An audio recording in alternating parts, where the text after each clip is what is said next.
Anutin Chandrapul, Prime Minister of Thailand, His Excellency Mr. Panapasi Nelesonic, Deputy Prime Minister and Minister for Finance and Economic Development of Tuvalu and Acting Chair of the 81st Session of the Commission, Ms. Armina Salsia Halis-Chavana, Under Secretary General of the United Nations and Executive Secretary of ASCAP.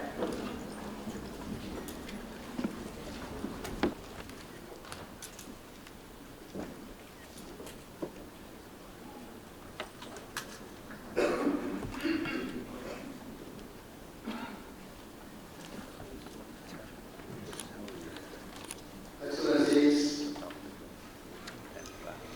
Madam Executive Secretary, the meeting is called to order. It is an honor and privilege to preside over the closing of the 81st session of the Commission. Excellencies, distinguished region, exchange regional perspectives on implementing the 2030 Agenda sessions. The second session of the Committee on Trade, Investment, Enterprise and Business Innovation. The fourth session of the Committee on Disaster Risk Reduction. ASCAP also convened the second Asia-Pacific Regional Review of implementation by the commitment of all ASCAP members, and I look forward to our deliberations this year. Thank you for your attention. For Azerbaijan to assume the chair of ASCAP at this important moment. At the outset, I wish to express my sincere appreciation to the outgoing chair for its leadership, as well as the two Executive Secretary and the ASCAP Secretariat for their continued efforts in supporting the work of this Commission in a consistent and professional manner. However, taking into account of logistical uncertainties related to evolving situation in our region, it has been decided to convene this session in Bangkok under chairmanship and co-hosting of the Republic of Azerbaijan. In this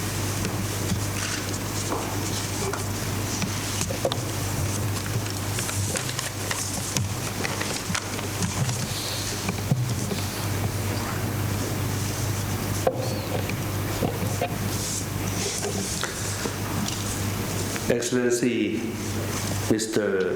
Jeyun Baramov, Madam Amina, Excellencies, distinguished delegates, it is an honor for me to meet all of you here today, many of which are already my good old friends. And I would like to welcome all of you to our beautiful country. It is also a pleasure to join you at this defining moment for our region. We meet at a time of growing uncertainty. Geopolitical tensions are weakening the rule-based order that has supported our growth for decades. Climate pressures are rising and financial conditions are tightening. Just as our economies require greater investment, these challenges are already affecting people of our ages and making it harder to deliver on the sustainable development goals. In this context, development must be inclusive. Otherwise, the most vulnerable will fall further behind. And that is why this year's the theme of advancing society for all ages is not just a policy aspiration, but it is a strategic priority. My friends, our region is aging rapidly, and by the year 2050, nearly 1 billion people, or 1 in 5 people, in Asia Pacific will be over 65 years of age. And at the same time, millions of young people are entering the workforce with ambition and high expectations. This demographic transition must be managed carefully. It raises an important question. How do we build societies where every stage of life is valued and every person has opportunity to thrive? A society for all ages does not happen by chance. It requires deliberate and sustained action. We must empower people at every stage of life. Education cannot end with formal schooling. Lifelong learning must become the norm. We must support older persons to remain healthy, active, and engaged. We must ensure that economic and technological change benefits everyone, not just a few. And we must guarantee equitable access to essential services and social protection for everyone as well. Thailand's approach begins with a simple principle that development must be people-centered. In practice, this means investing in lifelong learning, promoting active and healthy aging, supporting decent work in a changing economy, and enhancing social protection, building on universal health coverage to ensure dignity and security for all. Excellencies, distinguished delegates, friends, with only a few years remaining until 2030, progress on many of the Sustainable Development Goals remains off track. We must act with greater urgency and determination. There are three priorities that we should focus on. First, political will. We must align our policies with long-term goals and deliver on our commitments. Second, financing. We must unlock greater resources, including private investment, while making smarter use of innovative financing. And third, partnerships.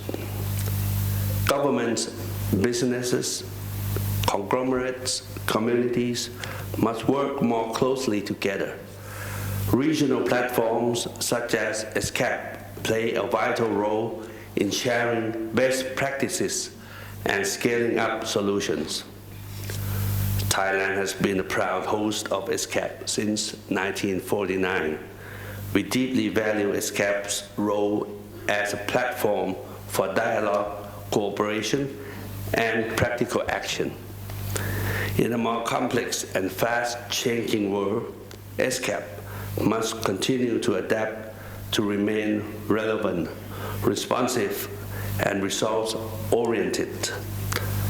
It must better connect regional cooperation with national implementation and translate shared goals into tangible outcomes. As a host country, Thailand is committed to supporting this effort. Excellencies, distinguished delegates, the future of our region will be shaped by the choices we make and the actions we take today.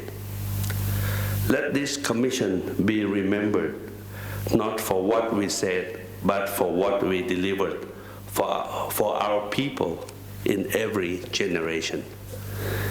And at last, may I congratulate the new chair of this commission, His Excellency Jae-yun Baramov. We expect that your term will benefit our region as much as we can. And may I thank the previous chair, our friend from Tuvalu, Excellency Panapasi, for his dedication to lead this commission with success. Again, it's a pleasure to see all of you today, and I wish you all the best and success. Thank you so much.